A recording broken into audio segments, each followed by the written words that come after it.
गुल्लू और सूजी को हमने थर्ड डे एक साथ छोड़ दिया था क्योंकि वो दोनों एक दूसरे को देख के कोई अग्रेशन शो नहीं कर रहे थे। जब हमने उनको अलग अलग रखा हुआ था, बस एक दूसरे को देख रहे थे, खाना वाना भी आराम से खा रहे थे और खेल भी रहे थे।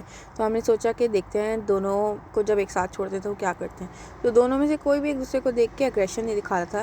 तो जब भी आप भी कोई न्यू किटन अपनी पुरानी कैट या किटन से इंट्रोड्यूस कराएं तो मेक श्योर करें कि आप उनका बिहेवियर बहुत अच्छे से नोटिस करें उनको साथ छोड़ने से पहले। अगर वो एक दूसरे को देख के अग्रेशन शो कर रहे हैं तो उनको बिल्कुल भी साथ ना छोड़ें, वरना उनमें फ़ाइट हो जाएगी।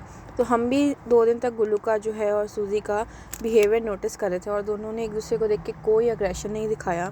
तो हमने दोनों को साथ छोड़ दिया और वो यहाँ पर बिल्कुल सेट थे, एक दूसरे को कोई मार नहीं रहे थे, कुछ भी नहीं कर रहे थे। बस थोड़ी देर से गुल्लू जो आके वो उसको स्निफ़ कर रहा था, जो कि बहुत ही नॉर्मल होता है कैट्स में, वो आके एक दूसरे को स्निफ़ करते हैं।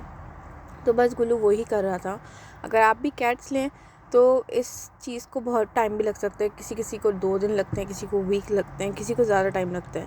तो कैट पे डिपेंड करते हैं। हमारा गुल्लू और सूजी ने इसमें 2 दिन लिए सेट होने में आपस में, क्योंकि शायद वो किटन है इसलिए उन्होंने कम टाइम लिया है, ये तो हमें नहीं पता।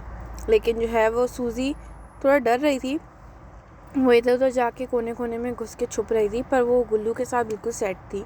उसको देख के कोई अग्रेशन नहीं दिखा रही थी और ना ही उससे ज़्यादा डर रही थी। और गुल्लू भी थोड़ी देर जाके उसके पास बैठ जा रहा था और उसको देख रहा था बस, और ऑब्ज़र्व कर रहा था। तो फिर हम लोगों ने सोचा कि ज़्यादा देर दोनों को साथ नहीं छोड़ते, क्या पता लड़ाई हो जाए, इतना काफ़ी है अभी के लिए। तो हमने थोड़ी देर बाद उनको उठाया और अलग अलग कर दिया, क्योंकि अब गुल्लू जो है वो थोड़ी देर बाद जाके उसके पास उससे ना थोड़ा मार रहा था, पंजों से चेक कर रहा था। तो हमने कहा कहीं लड़ाई ना हो जाए और हमारी सारी मेहनत वेस्ट ना हो जाए, तो हमने दोनों को अलग अलग कर दिया। तो मेरे हस्बैंड जो है सूजी को लेके वो कंजर्वेटरी में वापस चले गए और गुल्लू मेरे साथ ही बैठा हुआ था। और फिर मैंने जो है वो चेक किया मेरे हस्बैंड ने कि सूजी ठीक है, ज़्यादा डरी तो नहीं है। सूजी थोड़ा डर गई थी, लेकिन थोड़ी देर बाद वो भी सेट हो गई थी। और गुल्लू तो सेट ही था, वो खेलना शुरू हो गया मेरे साथ ही, मेरे हाथ को पकड़ने लग गया और काटने लग गया। फिर मैंने उसके साथ थोड़ा खेलना शुरू कर दिया। तो मेक श्योर करें जब भी आप कोई न्यू किटन अपनी ओल्ड कैट से या किटन से इंट्रोड्यूस कराएं तो ऐसे ही उनको थोड़ा टाइम दें आपस में सेट होने में, अलग अलग रखें उनको। फिर जब उनका आप नोटिस करें बिहेवियर कि बिल्कुल ठीक है, एक साथ वो एक दूसरे को देख के कोई अग्रेशन नहीं दिखा रही हैं, फिर ही दोनों को साथ छोड़ें, वरना ना छोड़ें, वरना उनमें लड़ाई हो जाएगी और कोई ना कोई एक कैट इंजर्ड हो जाएगी।